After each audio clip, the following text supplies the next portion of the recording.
Alright, so hopefully this camera works better than my other camera that I've been using, so we'll just use this from now on. I wanted to do a quick video showcasing the fact that I finally got to play today.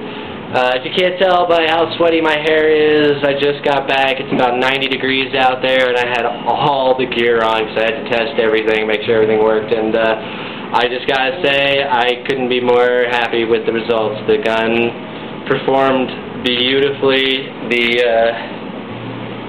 I just had a few minor problems.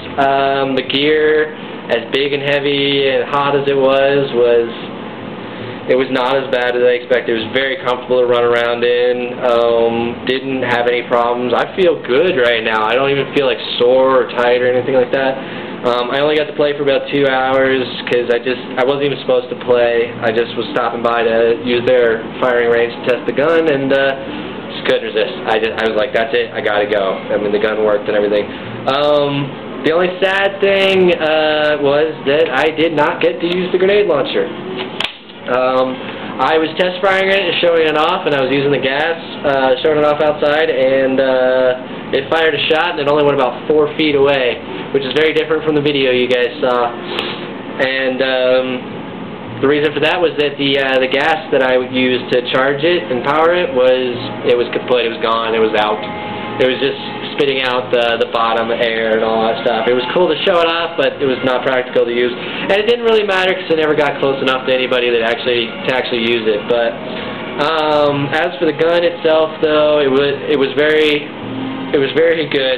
The 3-round burst worked great, and it kept everything in a pretty close cluster. The only problem I had was that, for anybody who knows anything about the flatline barrel on this thing, is that the flatline barrel creates backspin, and the backspin allows the balls to fly further like a golf ball, but unlike a typical paintball gun where you can just keep raising the gun up and getting your arc higher so that you can shoot further, the flatline, once they reach their end point, drops straight down. They don't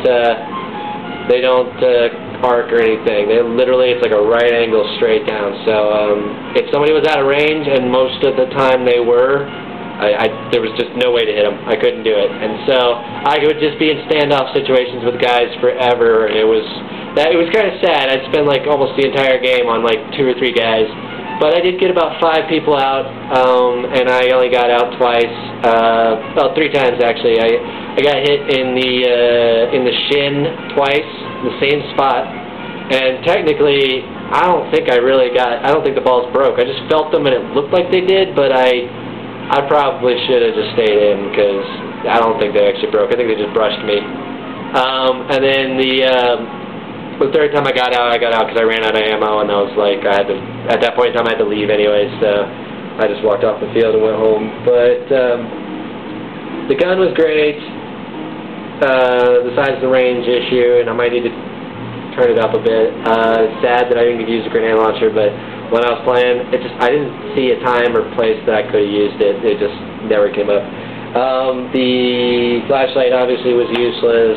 Didn't need that. I actually ended up using the grip on this a lot because the grenade launcher actually started to loosen up the bottom rail here. It was really wobbly, and if I kept holding on to it and wobbling it around, it was going to end up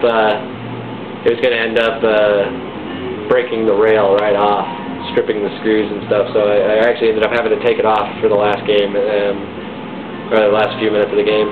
And then the drop pouch worked great when I was showing it off. I mean, I didn't get to use it, but it did work great. And then the gear was all fit really well.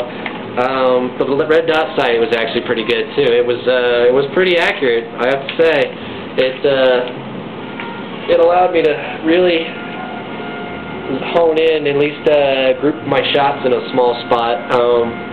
Again, I would have the dot on something, I would fire, and I would see the balls following the dot pretty well, but they would just drop off in the last second, just like maybe 5 feet from the guy. So it was really annoying.